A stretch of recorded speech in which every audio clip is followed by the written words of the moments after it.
I have seen gods fly. I've seen men build weapons that I couldn't even imagine. I've seen aliens drop from the sky. Yeah. But I have never seen anything like this. How much more are you hiding? Hold up. Mac, we are the Mac and Goo podcast. I am Goo. I am Mac. And we bring you friendship. We try to. Sometimes. Yeah. And today we are bringing you a movie review. Mac, what is the movie? The movie, of course, is Black Panther, which has gone on to set pretty much every record ever. It has already earned more money than Justice League's entire run. Is that true? That is true. Wow. Mac, before we go any further, before we dive any deeper, yes, before we dig any more dirt, sure. Who is sitting next to you on the memorial couch? Next to me is our new friend Swadik. Swadik of the Everyday Hero show.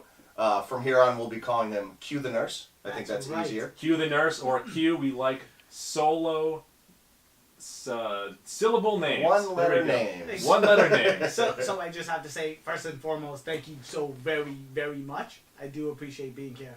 But yes, so for this, please just call me Q. Q the Nurse is Q something else, so Q for this would be perfect. Q will be done. Mac, once again, Black Panther, Mac Panster. So I've seen it twice already. I've already seen it twice too. I Yeah. saw it opening night, Thursday night, and Yep. then once again on Friday night. I believe Q, you saw it on Thursday? I saw it on Thursday night, bought my tickets 2-3 weeks ago. Yeah. Let's go.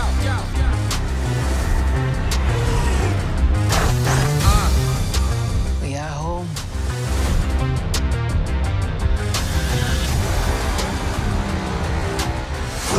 My son, it is your time. Show me my respect and bow down. You get to decide what kind of king you are going to be. Don't freeze. I never freeze.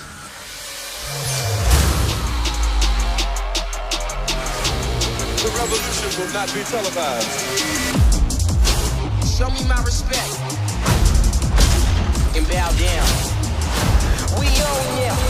We own ya. We only getting started now. Cause we own ya. Everybody think they know me now. Cause we own ya. You and I'm a homie. Cause we own ya. I waited my entire life for this. The world's gonna start over. I'ma burn it all. What happens now determines what happens to the rest of the world.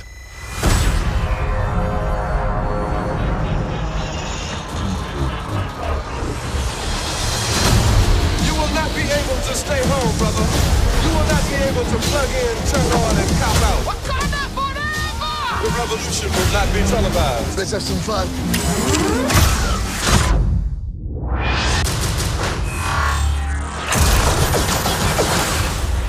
The revolution will be live.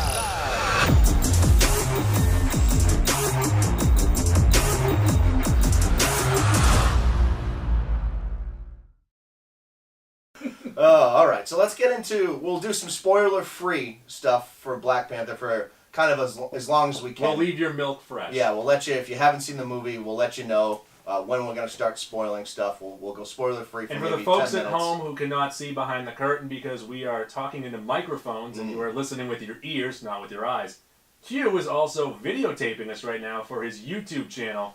So if you notice me not paying attention, it's because I'm staring directly into the camera. So A la my boy Sarge. Yes. So I do have to say, yes, so for people watching this on the YouTube channel, the person looking in the camera right now is Goo, and then Mac is sitting right next to me. This is absolute bullshit. Mac has a clear shot right at On the him star. at all times. On the star. This is I have fantastic. to move forward fantastic. and then kind of creep my head back like this every once in a while. Look back at it. Yeah. It's a good day. It's kind of like Jim in The Office, like when the camera's over, he's like, Yeah, that's going to be you the whole episode. Every time you make a joke, turning to the Yeah. camera. Like, you catch that one? or Mac says something stupid, I'll be like, All we're right. doing a lot of visual jokes right now. Yeah, exactly. Not great for a podcast. Yeah, that's all right. We'll figure it out. Yeah. Black Panther. So Black Panther is a rated PG-13 action, adventure, comic book, sci-fi And this really does run all of those. Yes, it's I would say genre-less, really. I would say more than any other one, maybe outside of Guardians.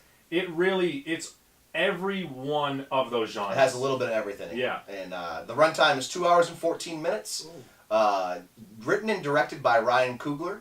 Also a writing credit for Joe Robert Cole. Never heard of that fellow. Probably should have looked him up. I did not do my due diligence there. Makes sense. You are an oaf. And you are very disinterested. And aloof. Starring Chadwick Boseman as the titular character, T'Challa. Very sexy. Michael B. Jordan as Eric Killmonger. Lupita Nyong'o as Nakia. Denai Guerrera as Okoye. Martin Freeman as Agent Ross. Daniel Kaluuya as Wakabi. And Letitia Wright as Shuri. The synopsis: T'Challa, after the death of his father, the King of Wakanda, returns home to the isolated, technologically advanced African nation to succeed to the throne and take his rightful place as king. So currently, this movie has a 98% or 97%? I already butchered that. I wouldn't know. I'm not. It's got a 97% on Rotten Tomatoes for the critic score, 76 audience score. We'll talk about that in a second. That is roughly, for the folks at home who don't know what 97% means, 38 hot dogs. Sure, yeah, in that range.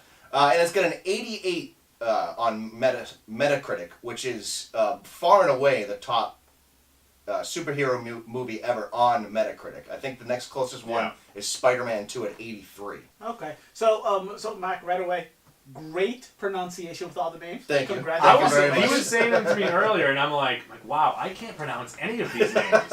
Yeah, no, that was absolutely phenomenal. But yes, no, I had no idea. You said 73, 76? 76%. 76% is absolute bullshit. That means 24% of the audience has seen this and said, no, not for me. But I would say that's a joke. I would say that probably of the 24%, 14% are probably just people going on there who either haven't seen the film or are just holding a grudge or are doing the whole DC thing. Right. Or are super, super racist. Yeah. Oh my. And a lot of them tried to disguise being racist by giving like a review and then ending it with, I thought Blade was better. Right. Just throwing a lowbrow comment in there. But you understand that by comparing it to Blade, that's a racist comment. Yeah. So we ran into this issue with The Last Jedi. They started talking about some sort of online campaign to drive down the score. Now that's because there were too many women in the film. That ruins it. So with The Last Jedi, I didn't like that, but it sits at like 48 or 49% right now. So someone did some sort of complicated algorithm. Someone way smarter than I, and said that probably don't sell yourself short. Probably the audience out to kill that movie probably costed about 10 points on the audience scale. So I would say here at Black Panther, it's at least that, because you have the DC fans trying to knock it down, and you have the racists trying to knock it down. I don't understand that. Why do you need to knock something else down to build something else up? It makes no sense. What do you get out of it? Why can't you like multiple things? I like other company. I hate Coca-Cola. I love Pepsi. So I have to say, I love that you just said that, because when I was growing up, I never read the comics, so I had no idea that there was a Marvel versus DC situation. Right. Yeah. So only after the movie started coming out did I know that Superman was not DC. I mean, Superman was not Marvel. Yeah. And now that there's this Marvel versus DC situation, it makes no sense. A superhero movie doing well just means they're going to make more superhero movies. Right. And I don't get, as a DC fan, why you would take it on a Marvel. Be mad at the DC folks for making crap movies. Plus, if one side is making better movies, that pushes the other side to then make better movies. Exactly. And that's why I don't like Marvel buying Fox, because that gets rid of one competitor and stuff. Whatever, different day, different podcast. We'll argue that later. As a child, I had both a Super Nintendo and a Sega Genesis. Yeah, you can enjoy two things. You can enjoy things. You can like Mario and you can like Sonic. There you go. You cannot like Bubsy, and you cannot like a lot of the other stupid mascots on Sega. I just think it has transcended comic book movies because of how deep the themes in this movie are. The moral and political questions this poses is on a whole different level than any other movie. And we'll definitely get deeper into that when we start to spoil. But we definitely all have this as fresh, yes? Oh, 100%. Fresh, absolutely. Brand new. And just a little more spoiler-free. So you basically get a brief background of Black Panther and Wakanda and how they came to be. And I think I liked the way they did that in the open. They kind of breezed over it within 3 minutes, and then you immediately open with T'Challa's father. And that's how the movie kicks off. Yeah. And I did like getting to know a little bit more about T'Chaka, because we saw him in Civil War, and he dies like a minute after he's introduced. So Yes. you didn't really know what the deal with him was, what the deal with the history of the Black Panther was. So I liked getting a little bit more to that character. I agree. And then overall, you get probably, I would say, the best villain we've gotten in Marvel. And I think this is why this compares pretty well to Spider-Man Homecoming. I think he's definitely top 3. He's definitely up there with Keaton, and he's there with Loki. And I look at Killmonger as more of an anti-hero, even more than the other two. Well, that's so. There are points in this movie where I felt myself like, I kind of want Killmonger. Like, I'm on his side here. I'd be fine with him winning. Right, and that's why. That's why, like, it's different than Loki, because you never want Loki to win. Yeah. But in Homecoming, you were kind of on the Vulture's side at points. Like, you understood his motivations. Exactly. It was very normal reactions he was having, which is what the same thing happened with Killmonger. I'm not going to spoil the character right now, but I would say that he is the most patient of all the villains. Very calculated. Which makes him so good. Yes. So I loved Killmonger up until the end. I thought I thought at the end, no spoilers yet. I'll go whenever you guys give me the go. But at the end, when he was just like ready to rush and jump into his end goal, I was like, all right, timeout. But up until that point, he is top 3, top 2, amazing villain. I really did, like you said, want him to win for a lot of the movie because it just made sense. It really does make sense. And at the end of the movie, okay. Yeah. So just a little more non-spoiler. The thing you're speaking to there is because Nakia, who is T'Challa's love interest, basically, kind of says the same things that Killmonger says. Yeah. Exactly. So you draw a connection there, and I think that makes you root for Killmonger a little more. But just some overall stuff.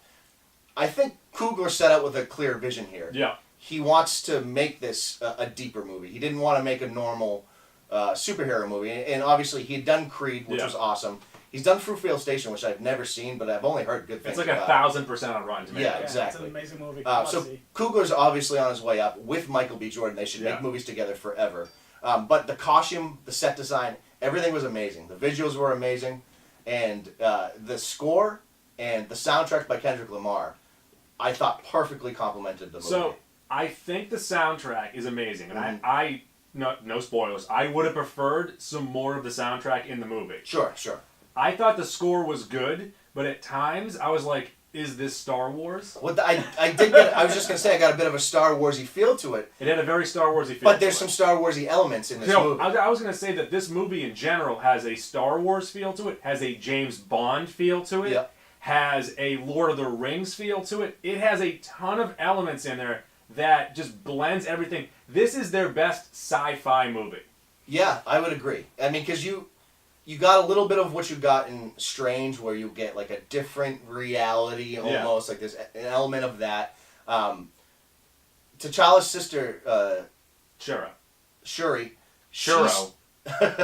I can't pronounce names. She steals every single scene. She's awesome too. Look, the acting standouts to me were Michael B. Jordan, Denai Guerra, Letitia Wright, and Angela Bassett. Wright. Letitia? Yeah. I have Letitia here. Yeah. Missing an eye there. Am I? Yeah.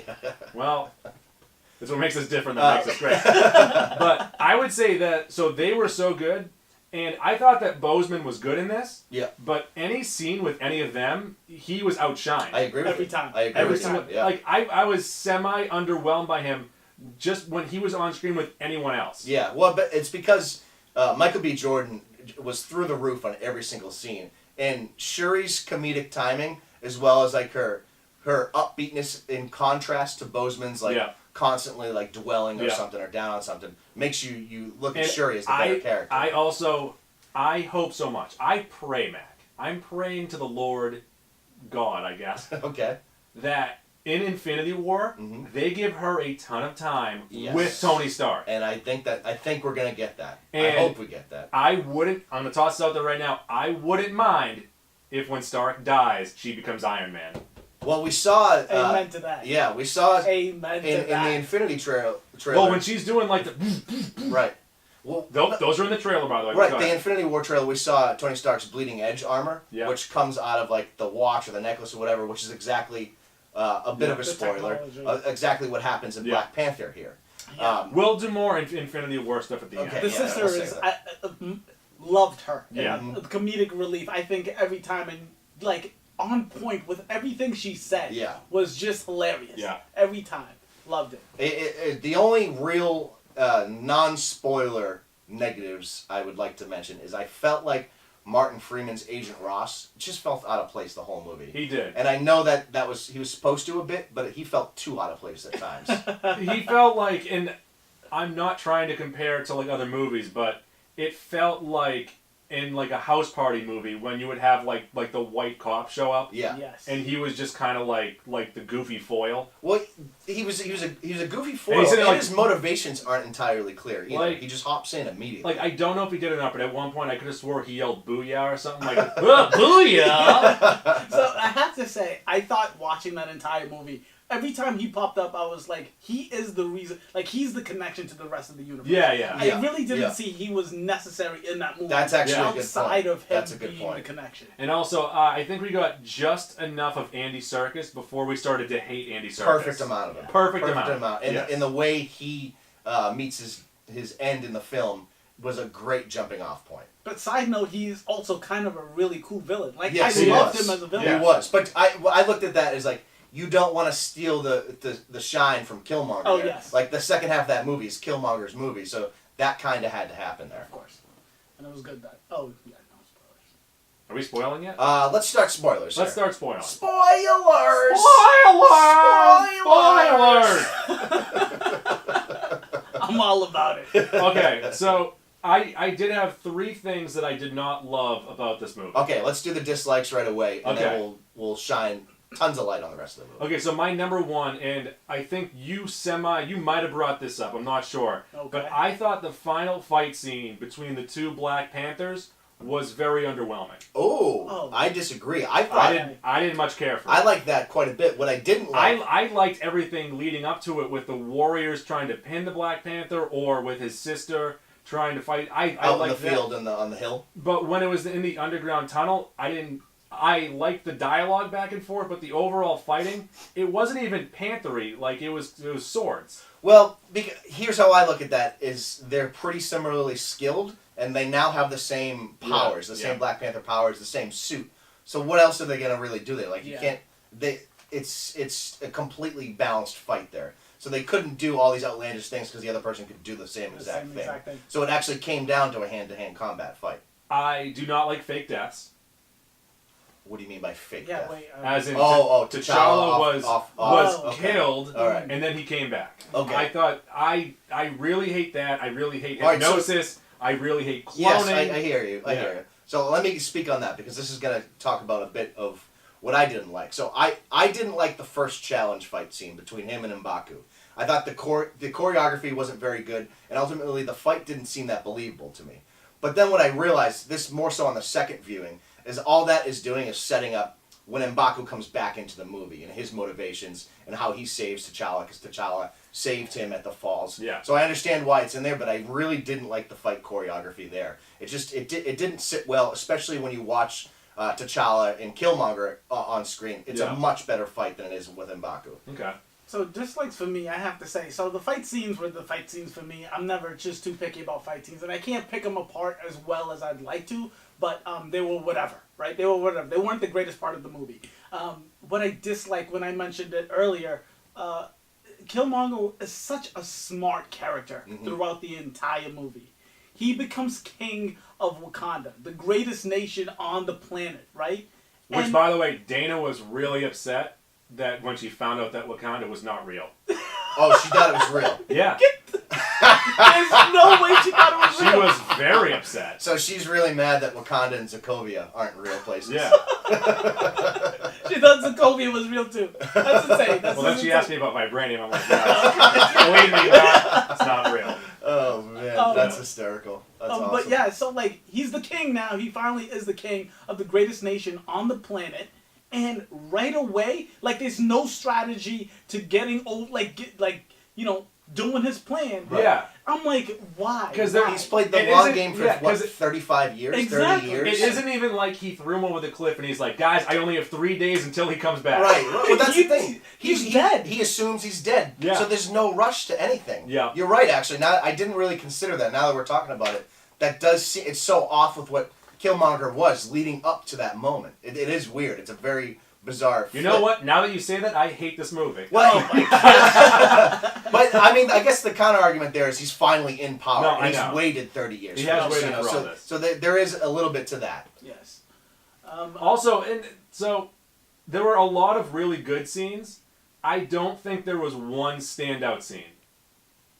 Like one The car scene. chase. No, the car chase The car chase was good, but it wasn't like a standout, like blow your mind. Like this is going to be one of the top MCU scenes. I will say Killmonger's death is a memorable scene. That's the one for me. Killmonger's final line. His final line was fucking awesome. His final line is up there with when the Hulk punches the alien in the face. Is like I'm always angry. Right. That gives me goosebumps. Killmonger. I saw the movie twice, both times. I'm like, if people want to stand up and cheer, go right ahead and do it. I had because I can't stand people cheering in theaters, laughing like a-holes. But I was like, I wouldn't mind it if everyone stood up and cheered that. I had such a shit-eating grin on my face. Like, when he says that, and he pulls the spear out, which I wrote the line down because the line's so epic that I had to get it down. Bury me in the ocean with my ancestors who jumped from the ship because they knew death was better than bondage. Death is better than bondage. It doesn't get any better accurate. than that. Yeah. So accurate. It was so good, and I'm like, oh, man. And let him live. What it pays off, too, is Killmonger's character preaching about the rest of the world, the rest of his people. And it's so true to his character. But what's really funny, too, is at the end of the movie, right, they decide to, spread the wealth and try to give to the unfortunate. And it's basically the middle ground of what Killmonger wanted and what T'Challa wanted. Why couldn't they have just talked this out? Well, I think because Killmonger wanted revolution, whereas T'Challa wants to ease into it. But this is kind of like someone walking up to and being like, "I want $100," when in fact they only want $50. Like it was kind of like a bartering. I feel like Killmonger would have accepted just spreading the wealth at first. Well, I think that's what T'Challa's kind of offering. So in this, Killmonger fundamentally changes the way T'Challa does things and thinks, and he's changed the future of Wakanda forever. Like, you have to think, it's been thousands of years. Wakanda's stayed the same, and it took Killmonger to change that. And I think that speaks to how epic and how awesome of a villain he really was. And ultimately, he's not a villain at all. He was misguided, but the ideas and what he was fighting for was actually good. I'm not going to argue that. Well, yeah. You're preaching to the choir, man. So I feel like, I don't know, from like the black community, seeing that separation, right? It's like seeing the MLK versus the Malcolm X. That was the exact thought I had, actually. Yeah, so it's like, we need to, like, fuck the white people, like, it's over, like, we're gonna keep everything for ourselves, that's Malcolm X's way, and MLK's like, no, we have to be, it's all about it, the whole world, right? All of that kind of stuff. But you need a little of both. You need a little bit of both. You need the passion of the Malcolm X people, is what you need. You need that energy, and that's actually a really good point to make, because Nakia didn't have the fire and the energy to impress upon T'Challa the change that needed to be made. Absolutely not. She was just saying the words, but there was no action there. Whereas Killmonger was words, but he was all action as well. I'm gonna kill you. I'm gonna kill you. I will kill for this. Yeah, loved it. I like that he was part Lego. Oh, with all the bumps? Oh, yeah. I was staring blankly there. I did not understand that joke. There were Legos? What are you talking about? All right, let's run through the movie real quick, like from beginning to end. So it opens in Oakland in '92 after you get the animated aspect of it, and I really love that scene. By the way, I really like the fact that they gave us that animated aspect in the first part of the movie, and they didn't shove it into the middle like, say, Guardians 2 did, or other movies have, where you get the stupid, like, porcelain slides. Yeah. They gave it to you at the beginning. What animated? What are you talking about? At the beginning when they're showing the Earth, and they're like, in this. With the thing dropping in. Exactly. Okay. So they get that out of the way because it was necessary. You needed to know that information. Now, I thought that Sterling K. Brown in this was awesome. I thought he was really he's only in 2 scenes, I would have liked a little bit more, but obviously the character only demanded 2 scenes. Outside of the final scene, probably the 2 most emotionally gripping scenes.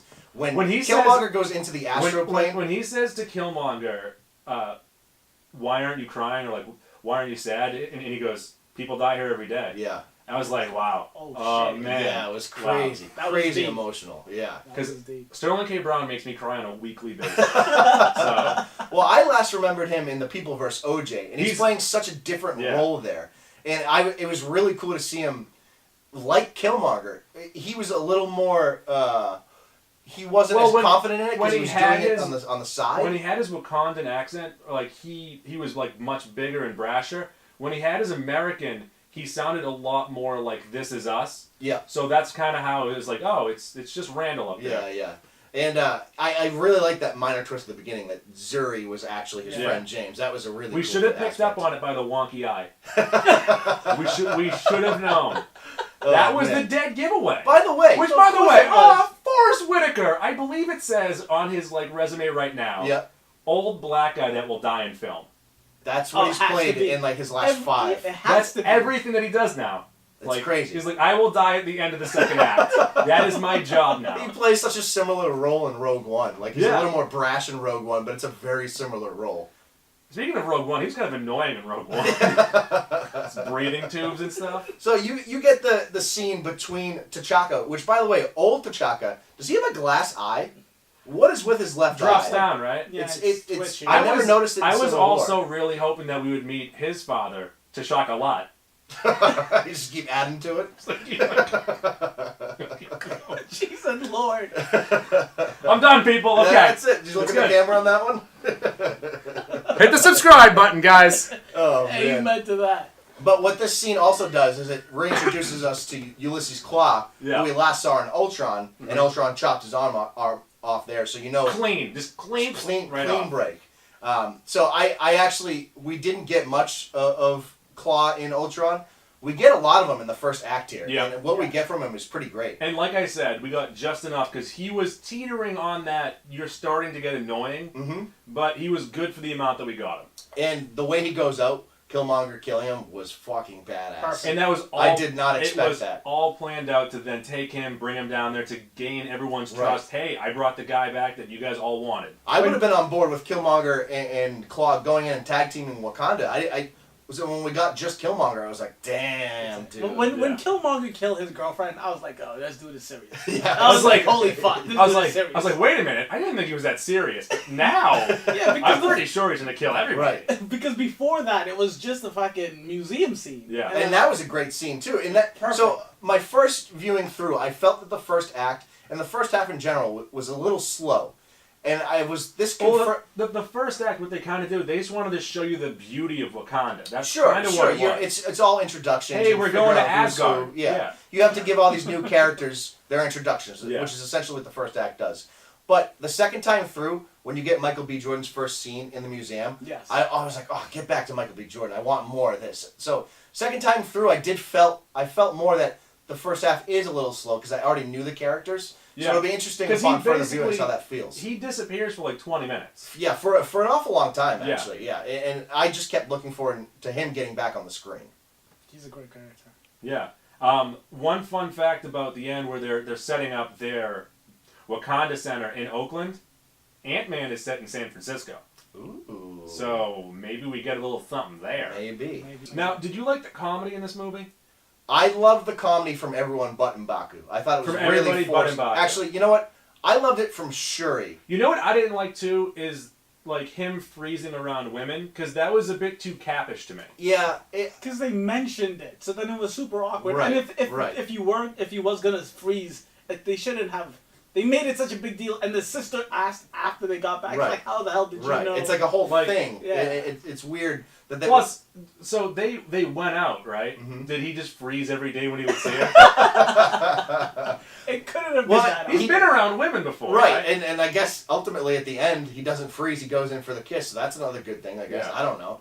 But so a little comic book note, and I don't know much about the comics here, but Nakia actually turns into a villain named Malice. I thought you were going to say a vampire for a second. I was going to say, I hope this happens next movie. Well, I think that possibility exists for the second Black Panther because of her motivations going into this movie. She's speaking a lot to what Killmonger was saying. And of course, she wasn't as extreme, but maybe just the outreach center isn't going to be good enough for her. So maybe she keeps getting more radicalized. She's going to be that next, his best friend with the rhinos? That's Yeah. her. I see her being that in the next movie. Yeah. Did you like the final scene with the rhinos? The battle rhinos were awesome. I thought it was awesome too. I loved it. Like I said, that it had a Lord of the Rings type of feel. Yeah. That final battle, like war scene, very Lord of the Ringsy, very like 300, like really, and like them boxing them in. It was really good. It was really well done. The only thing I didn't like was M'Baku and the Jabari come down from the mountains. Yeah. And no one sees them until they're right at the battle. Yeah. Like, you probably would have seen them coming from really far away.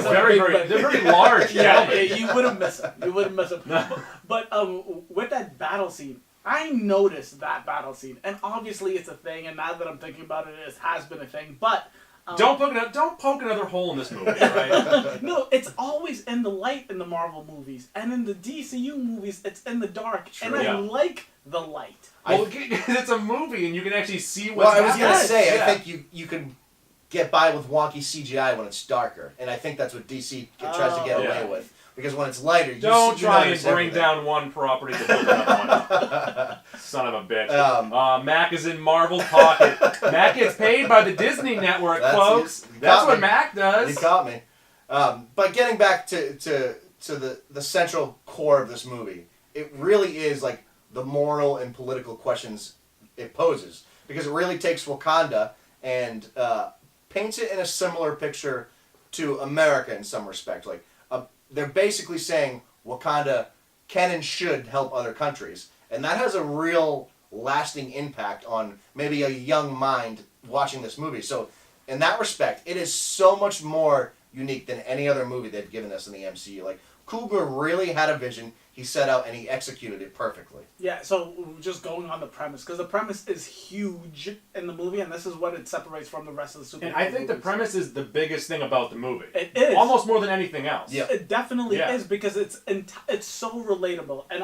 And that's the American viewpoint of it is the first way I saw it, right? Coming out of the movie, I was like, that's America. Like, we need to either help people more or help people less, and where are we right and where's, like, go and no go. Right. But then I also thought about it in the African point of view, where, like, there's, blood diamonds. Everyone knows blood diamonds. Everyone knows that South Africa is the hugest export of gold, right? All of these things, these natural resources that are in the African continent, and people were like, I was just like, what if people in Africa were using that for their own self, help, versus just pouring it out there, and then America versus like, oh, I'm gonna only help in situations where I could get some oil, or all of that. But that's stuff. the beauty of it is it's a layered thing, so you can like look at that and relate Shrek. to it. Yeah, exactly. Yeah, it's relatable in so many different ways, as is the character of Killmonger. Yeah. Like, you can relate to that guy. That's really normal reactions. Like, I could see myself reacting the way he did to his father's death. But literally, when he kills T'Challa, I'm like, okay, Killmonger's king. Movie's over. I'm cool with that. We got a new Black Panther. We're the new Black Panther. It is very gold. I'm all about it. Yeah. Additions I like this film. The kinetic energy on the suits, really awesome. So I like that a lot, but I thought maybe for like the first Black Panther movie, you don't introduce it until Infinity War or something like that. Like, you still make him a little more vulnerable in this one, because he seemed like he couldn't be stopped unless he was thrown off a cliff. Or which then he's still, but then he's still also fine because he lives. So I'm not gonna lie, he couldn't die. Well, what it does is show the capability of the vibranium technology. I agree. The looming question here is the 6th Infinity Stone somewhere in Wakanda. The Soul Stone, correct? I believe it's the Soul Stone. So and I'm not gonna lie, I think that Shuri actually has it. It's very possible. Really? I think that she has it, and she's been drawing energy from it to build the mechanics. So we've gotten the 5. We've gotten the Tesseract, which is the Space Stone. The Aether, which is the Reality Stone, the red stuff in Thor 2. The Orb is the Power Stone in Guardians. Mm-hmm. Loki's Scepter and the Vision's Headstone is the Mind Stone. And then the Time Stone is the Eye of Agamotto from Stephen Strange. Okay. Good for you. Yeah. Max facts. And we see in the Infinity War trailer that someone is pulling the stone out of Vision's mind. Yeah. Could it be Shuri? No, because it's like a scepter touching the head. It's not. Yeah, because No, so I believe that she might be taking that out of his head to protect the stone and put it with the other stone. No, that's too up. That's too far. Well, out there. you know what? That's too outlandish. I don't see Eric killing Goose anybody. clues. Here it comes, folks. Sitting in my thinking, Sharon, thinking. Well, I like to rhyme. The possibilities you saw with Shuri and all that technology obviously is going to play into Infinity War. I think she plays I think that out of this movie, she's going to be the most important in Infinity War. Well, the central fight we've seen in the teaser trailer obviously takes place in Wakanda. So that kind of tells me the stone has to be there, right? Yeah. Could it be under this heart-shaped herb garden, or could Shuri have it? I don't know. But they don't speak to it either, so it just leaves it open-ended. But seeing what we saw from the Infinity War trailer makes me believe it's still somewhere in there. Now the soundtrack. Dope. It's amazing. That's the word I would use. I think that it is the best soundtrack since Batman Forever and Space Jam. Space Jam. Space Jam. I don't know what that soundtrack was, but that I was... believe I can fly. Oh, yes. That's a pretty good one. Yes. It is a good one. Hop into the jam. Something slam. Something jam. There's just something about because this is what makes movie scores so great, is because the director has his vision and he says to the composer, "Here's what I want," and the composer gives it to him. Yeah. Here he gave Kendrick Lamar the whole soundtrack, and he said, Yes. "Here's what my movie is. Here's what I'm looking for. But yeah, do your thing." And Matt, trust Kendrick. I'm going to give you the toughest question that you've ever received. Okay. I'm going to tell you right now. Yep. Pick it and stick it. Are you ready? Sure. The Black Panther soundtrack, Guardians of the Galaxy soundtrack. Oh. Can I ask one question? You may ask one question. Are you talking in terms better for the movie or the one that I like more? Both. So better for the movie is the Black Panther soundtrack. The one I like more is the Guardians of the Galaxy soundtrack because it's already famous songs. Guardians of the Galaxy soundtrack does set the tone for Guardians of the Galaxy, though. It does, but it's more of it's almost more of a character. Like in Black Panther, it's complementary. It brings up everything else in the movie, whereas in Guardians, it's so prominent and it's out ahead of the characters. Answering the question correctly, Guardians of the Galaxy. But it's only because no, you're right, because Guardians of the Galaxy soundtrack, it like when the music comes on, it takes you a little bit out of the movie, and you're enjoying the music. Yeah. But in Black Panther, it's all about the movie. But still, that soundtrack in Guardians of the Galaxy is amazing. absolutely amazing. It's Yeah. just perfect. It's just perfect. So do you want to do some hot dogs? Just a couple more things. Okay. So positives in the movie. I thought the best fight scene was that Korea scene, the fight car chase scene. I thought that was really awesome. I agree, yeah. The kinetic energy, I liked. I spoke about that. The "what are those" line made me laugh for like 7 or 8 minutes. I kept giggling about that. That was outrageous. That he had the balls to put that in the slippers, movie. yes. Yeah, it was Sandals. unbelievable. Beautiful. And I want to reiterate that Killmonger's death is probably his last line of dialogue, probably my favorite scene to note in the MCU. I think it's the most memorable line so far in the MCU. Mm-hmm. I agree. Outside of "I'm always angry." Yeah.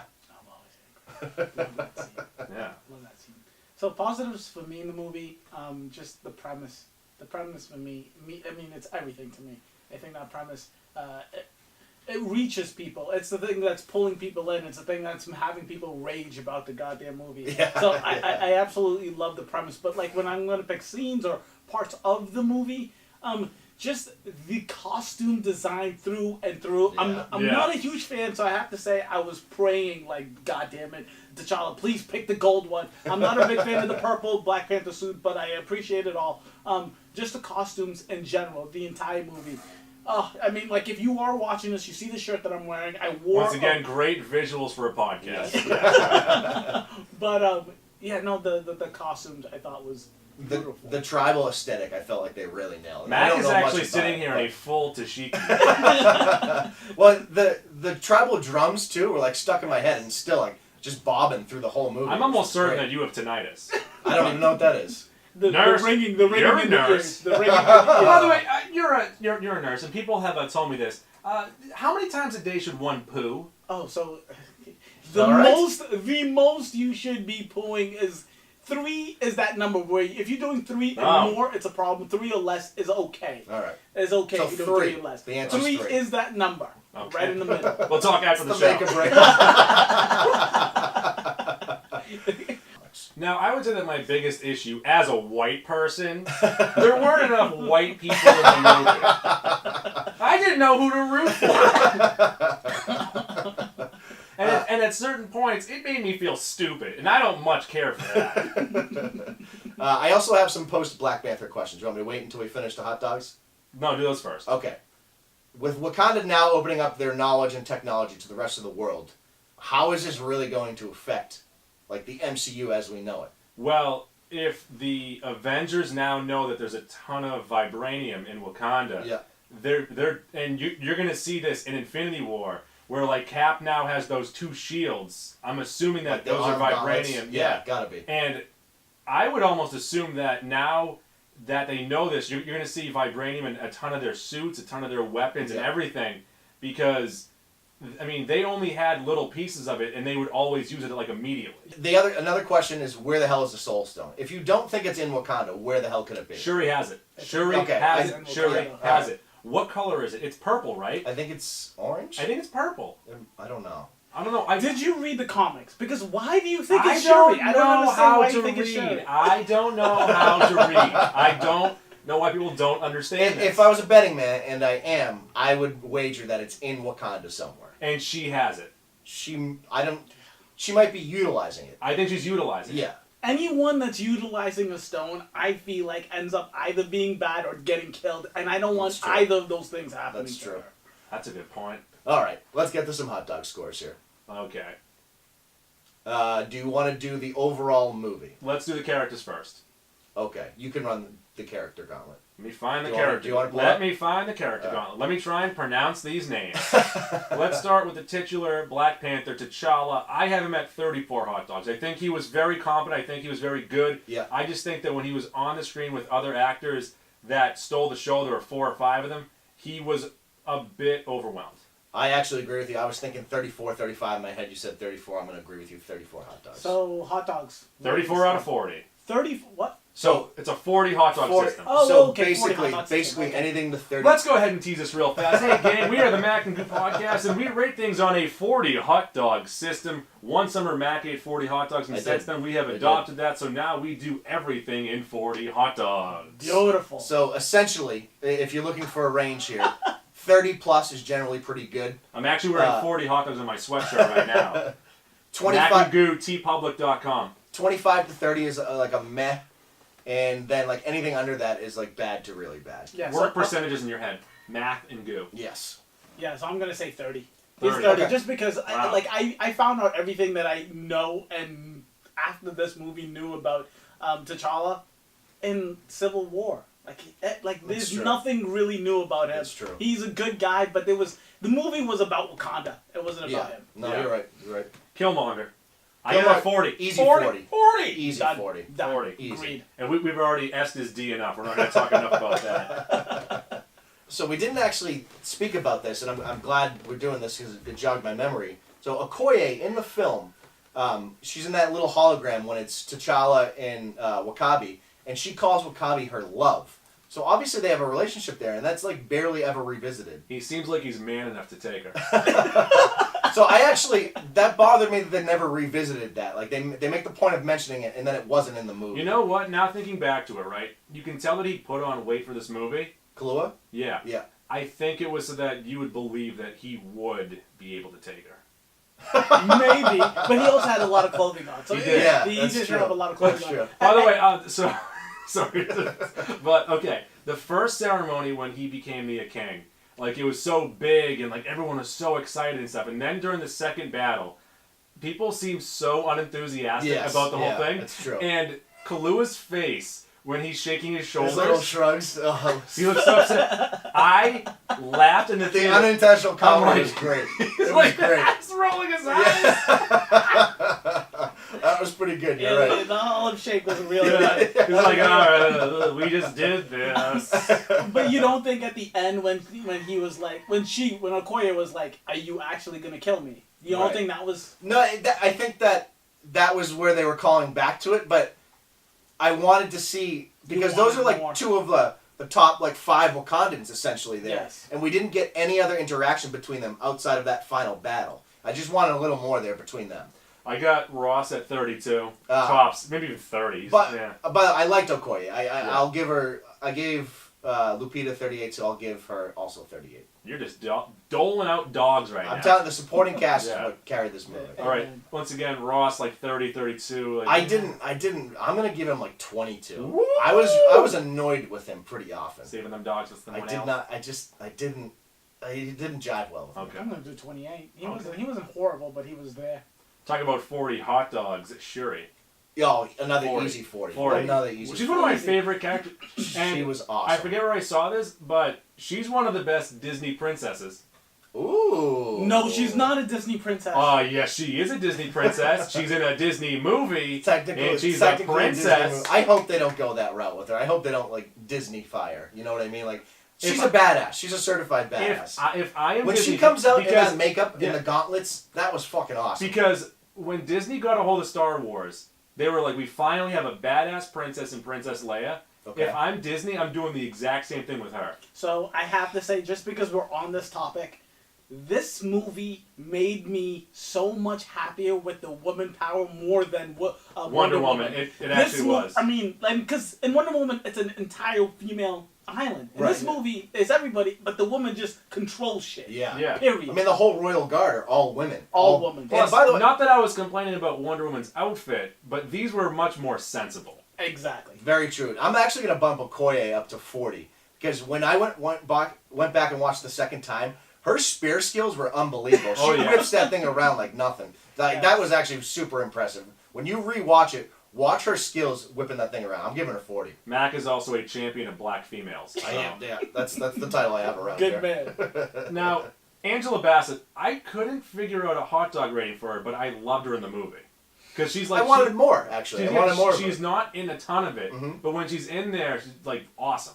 She's really, really good. I kind of wish, obviously retconning, it would have made a lot of sense if she was in Civil War in the post-death of T'Chaka, like consoling T'Challa. I thought that would make a lot of sense. I also did really like how when the king dies, like no one was really grieving him. They were celebrating his life and they were celebrating the new king. Right. I really enjoyed it. It was a nice little touch for sure. That was a good point. But hot dogs for the queen, I don't know. Was her hair white the entire movie? It was. She had it wrapped up. That was a good question. Because I looked for it the second time and you couldn't see her hair at all because it's all wrapped. Oh, okay. So when you see it towards the end, you're like, whoa. Like, I didn't see that. Speaking of hair, I just want to point this out to everyone right now.